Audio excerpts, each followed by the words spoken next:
What's up, gamers? It's your boy Thick DPS here. Today I'm bringing you a guide on all zbarbs, everything zbarb, as the title describes it, the ultimate zbarb guide. Now, a little disclaimer, I'm not the best zbarb out there.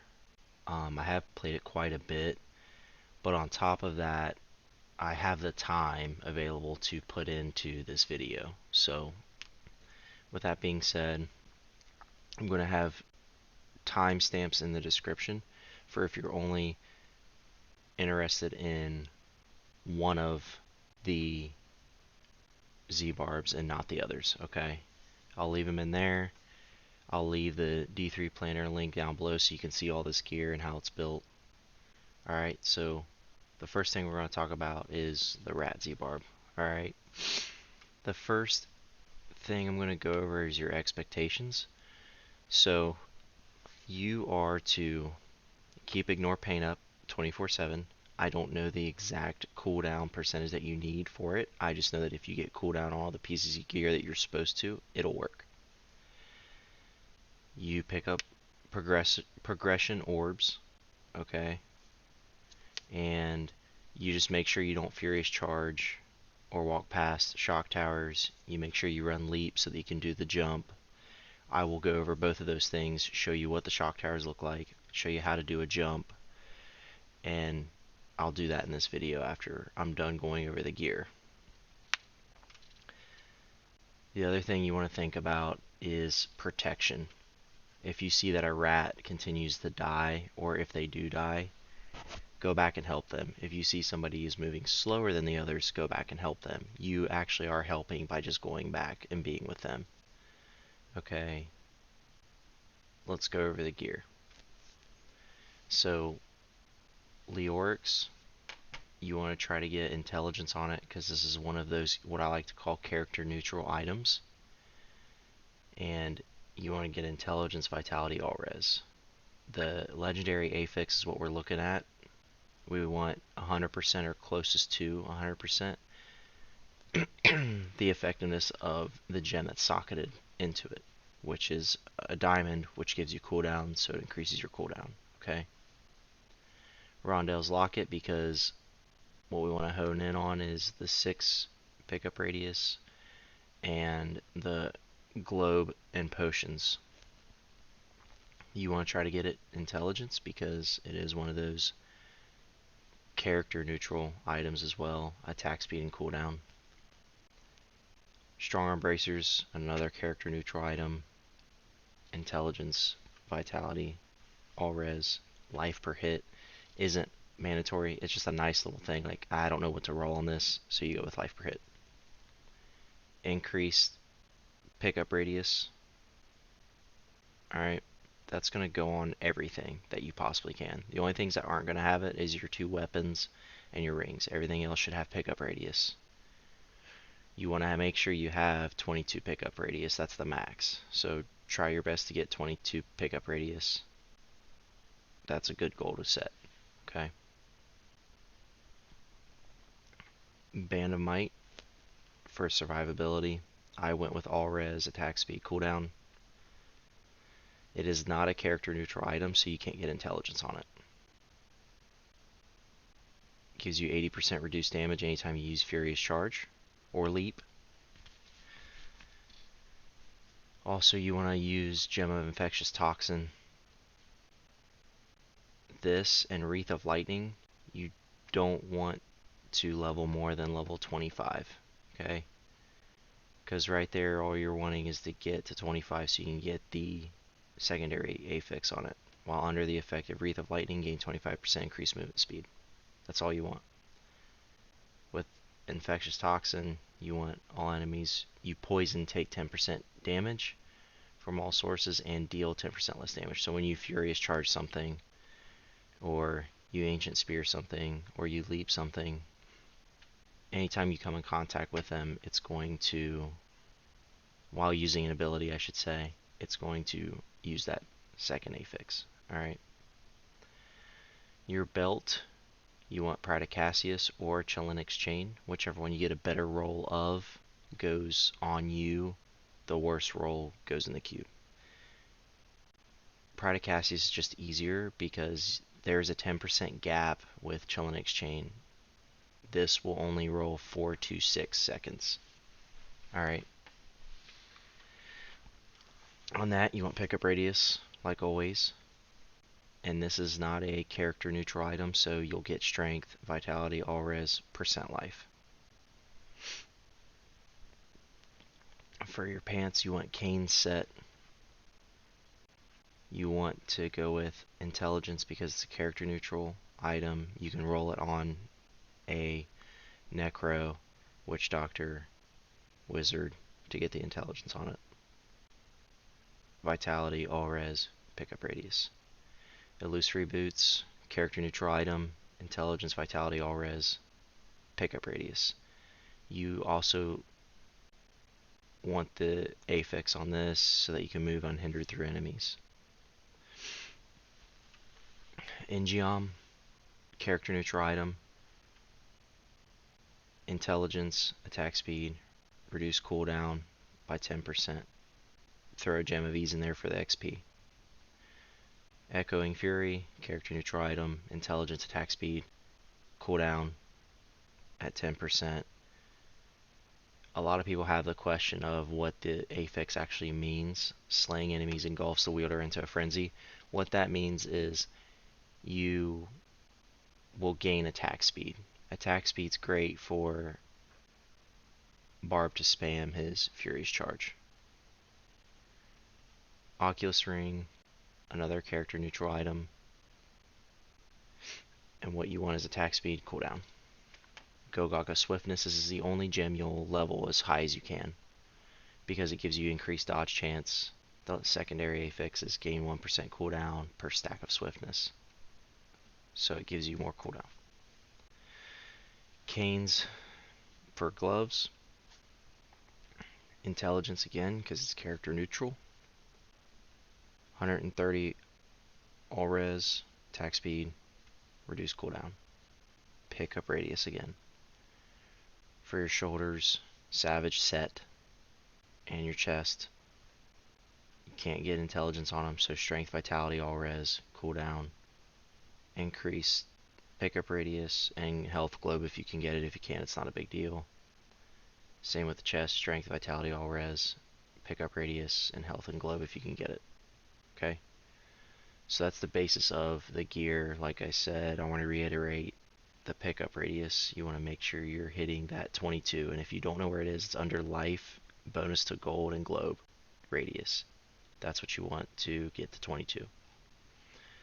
Cooldown, that's at 65%, so anywhere from 60 and up I feel like is solid. Let's talk about the skills. The 3 skills you're going to spam at all times and you're going to want up all the time: War Cry, Ignore Pain, Threatening Shout. Okay, Threatening Shout you take Falter, Mob Rule for Ignore Pain so it influences your whole group, Veteran's Warning so it increases dodge chance, Furious Charge, Merciless Assault so if you hit something it'll increase the cooldown of it, Leap, Iron Impact, you're taking Leap just to keep up with your rats because they can Blood Rush, and then you gain 150% additional armor for 4 seconds after landing. That's just a nice little armor buff. Sprint, Force March increases movement speed of your party within 50 yards by 20%, and that's for 3 seconds, so you want to continuously use that as well. Passives, you want Superstition, Nerves of Steel, Inspiring Presence, Pound of Flesh. And your cube, you want Messerschmitts for the cooldown whenever rats get a kill, Chilinix or Predacassia for the increased movement speed or the increase in Ignore Pain. Flavor of Time, because you want the pylon effects to last twice as long. You do not change these out. So Rondelles gets worn no matter what. Flavor of Time goes in the cube, because Rondelles you won't get the increased pickup radius if you put it in the cube. You've got to keep Flavor of Time in the cube, okay? So now that we went over the gear, we went over exactly what's expected of you as the rat barb, let's go ahead and look at these clips that I've taken of me playing and show you exactly how the jump is done, how exactly the shock towers are positioned on the maps and where they are in the map and what type of map it is. There's only one map that they're on, so I'll go ahead and show those to you now. Okay, we're here talking about the jump for rat barbs. So right here is the area you want to be in. It's Halls of Agni map layout, and this is the corner you're looking for. So the purpose of it is to avoid this whole elbow in general. Keep your rats out of these corridors and out of this tight little spot. It'll save you a little bit of time too as well. So what you want to do here is you want to look right into this corner. Go as far as this corner. You want to do this in a timely manner too. Like, don't take your time, but you want to shove into this corner and you want to look over here. You don't want to go into this corner because it doesn't work. You want to come all the way up here and look. There you go. All the way at the edge of your screen. Go into the corner, edge of your screen, leap. And that's the jump. So this is the only map that has shock towers in it, and this is a Demon Hunter run, so how it's played isn't going to be accurate, but I just want to show you guys what they look like. So when you get to it, they're going to be at these T's right there. Right there is where they're going to be every time, in these little T cross sections here on the map. I know the video is not the greatest, but this is how it looks, okay? They're going to be there. They're never going to be down in here in these areas, okay? But you'll see, we'll go back up here and you'll see some more. Right there again. There's one right here. And then there's these little towers with the purple orb on top. Okay, so how you want to play that when you're in rat runs is you want to go ahead and let your Z-neck and your rats do the damage to them first before you go past them. You don't want to walk past them. You don't want to Furious charge them. You don't want to do any of that. That is going to proc it and give your rats a one shot and they'll be dead. So the strategy to that is you stay back with the rats and the Z-neck on this map and you let them do the damage and then you move on. Okay guys, we're going to jump into the Demon Hunter zbarb. There's not a big difference here. All the gear is the same. You still want 22 pickup. You still want to have high cooldown. The difference that you're going to change is instead of leap, you're going to take Rend Mutilate rune, which gives a 10% increased damage within a 12-yard radius to all sources. So your demon hunters can do 10% more damage. It's not a whole lot, but it gives you something to do. So you can run from pack to pack, hitting elites with it, hitting trash with it, and I'll show you a video after this little segment to show you how exactly I run it when I do play it. The other thing you want to change is your Messersmiths to Executioner, because when you run rats, you have the Z-neck who applies a curse that will slay enemies automatically under 15%, so you don't run it then. So here you don't have that Z-neck, so you need to run this so that under 10% health, the monsters just automatically delete. Okay? Those are the only two changes, guys. That's it. Everything else is the same. So with that being said, let me go ahead and jump into the clip of showing you how I play the Demon Hunter Barb. Okay guys, so this is the Demon Hunter Barb.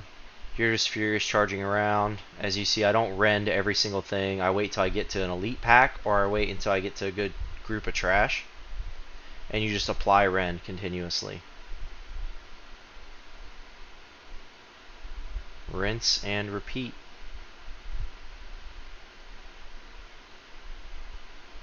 Like I said, it's not a whole lot, but it is something to do. So this is how exactly it's played. You just find good groups of trash and elites, and that's it. And you rend them to death.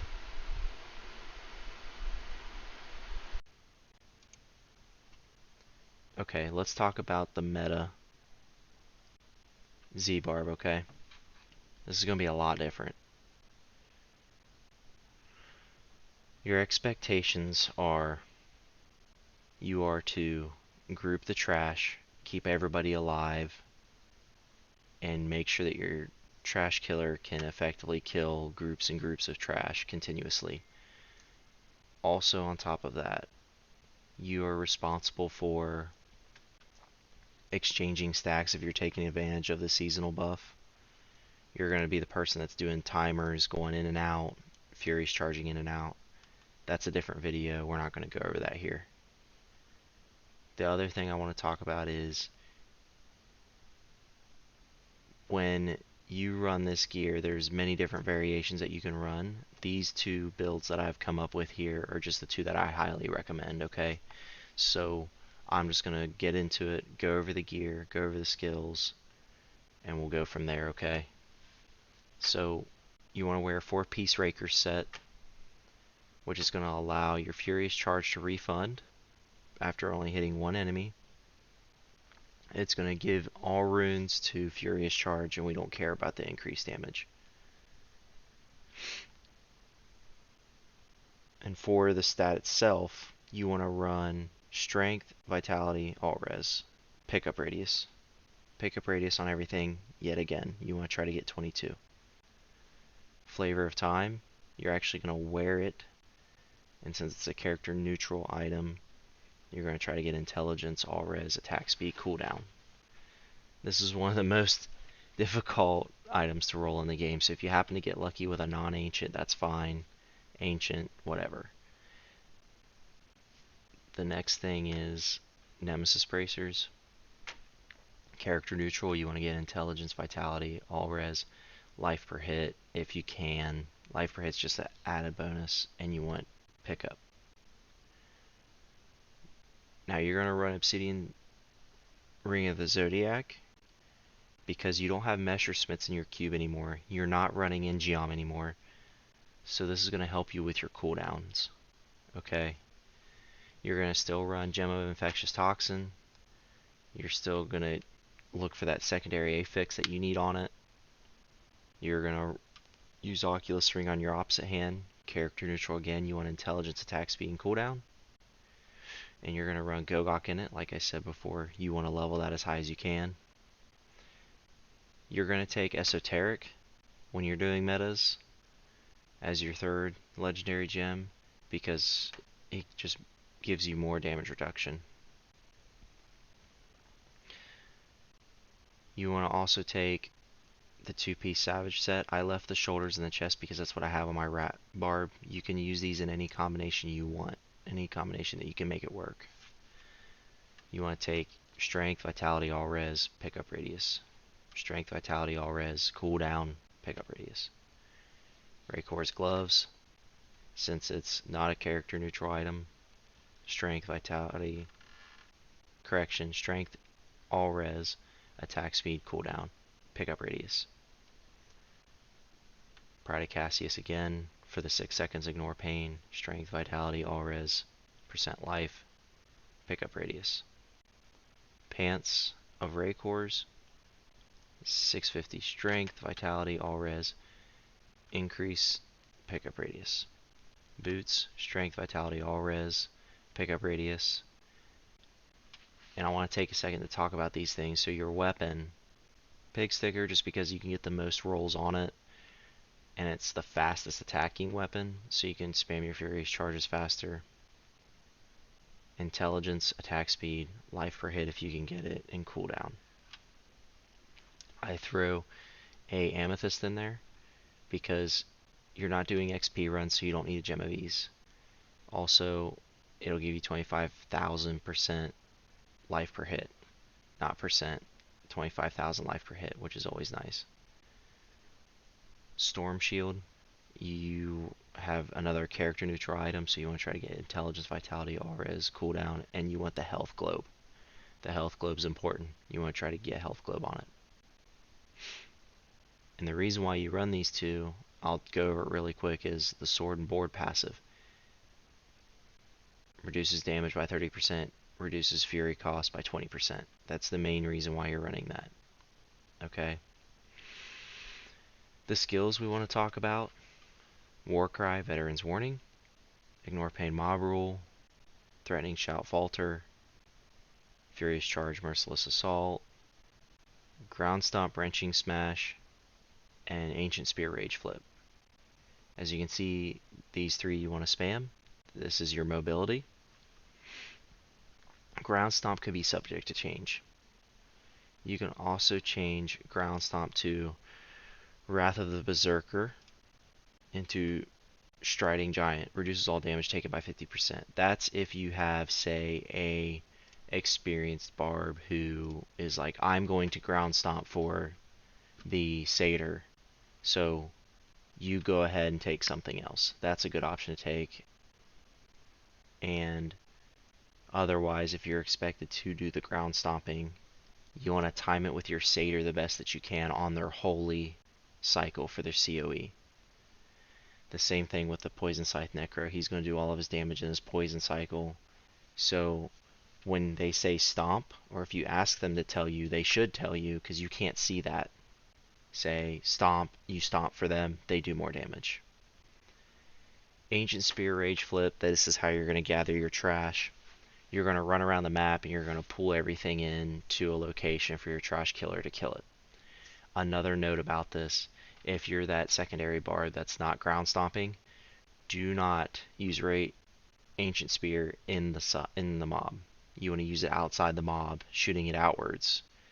Because if you do that inside the mob, when they go to ground stomp, it's not going to work as effectively.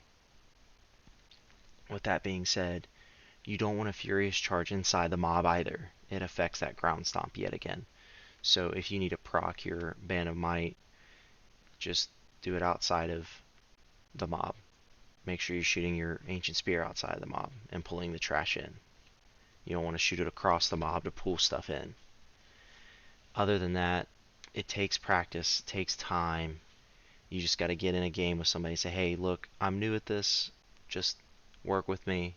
And sometimes you'll get lucky with people who actually help you. Other than that, you want to take Relentless as your passive, Nerves of Steel, Inspiring Presence, and that Sword of Board for this build. Your cube, you want to Illusory Boots, the Executioner, and Band of Might. Okay? This is the build that I like to run. Some people use Ring of Royal Grandeur, some don't. This is the most optimal way I like to run it because you give them that Oculus Ring for your trash kill to do more damage. And with that being said, let's go ahead and we'll move on to the secondary meta build that I have here. The only difference that I have here is Slanderer Little Rogue. Now what this is going to do is every time you spend a primary resource, Ancient Spear basically, you're going to gain 6% increased attack speed, and we don't care about the damage, and 6% armor for 5 seconds, and it stacks up to 5 times. So that's 30% if you can keep it up to the 5 stacks for 5 seconds. So you get 30% increased attack speed, 30% armor. Buffs you with attack speed, and it gives you a little bit more damage reduction. These are, oddly enough, they're not, should I say, character neutral, but they are. So you can roll intelligence on these, but you won't find them on other characters. These will only come up on monks, barbarians, and occasionally demon hunters, and other classes they'll come up and they'll drop, but they won't roll with intelligence on them. So if you're lucky enough to get attack speed and cooldown, try to get intelligence on it. And that's the same thing with both of them. Attack speed, cooldown, try to get intelligence. Use your Ramanaldi's gifts to put sockets in them and put 25,000 life per hit in each one. So now that that's went through, I'm going to get into the gameplay, show you guys how a meta zbarb operates. It may not be perfect. You may see me throw Ancient Spears through the mob. You may see me Furious Charging in the mobs. This is the clip that I took a little while ago, and I've used it. I haven't had the gameplay since. So this is a general idea of what it looks like, just to let you know, and you can just go off of that so you can kind of get an idea. Alright guys, this will kind of give you a general idea of what a meta zbarb is responsible for, just kind of some gameplay to get you an idea of how it works and how it's played, okay?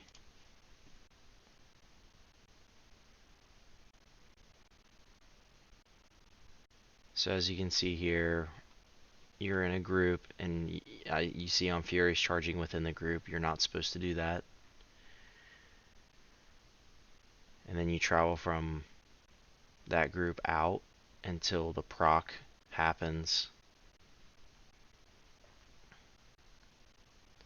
and you try to bring some trash with you. They say okay, it procced, and then that's when I'll run back into the group. Once again, Fury's charging within the group like I'm not supposed to. And you're going down, you're collecting trash, and see that ancient spear is what collects the trash. When people talk about it, you need an ancient spear, and your attack speed is what improves that ancient spear. The faster you attack, the faster the ancient spear moves, the faster you can collect trash for everybody, and it makes it nice for everyone. So make sure you do that well, and use it outside of the mob. Don't stretch it across the mob, and make sure to communicate with your barb, and to make sure you communicate with your trash kill to come up with a location where you want to collect everything, and then you go from there. Okay gamers, all I've got left is, in essence, you need to practice these things. Repetition, repetition. Get a decent group of people together and play. That's the only way you're going to get better at these kind of things. You can watch these guides, you can have this gear, you can watch these videos all you want. You need to go out and actually practice it. The more practice you get at it, the way better you're going to be off. And with that being said, guys, I'll let you get to it. Thanks for stopping by and watching my video. I'll have my stream link in the description, along with those timestamps, along with these D3 planners, so you guys can take a look. Other than that, guys, I appreciate you stopping by.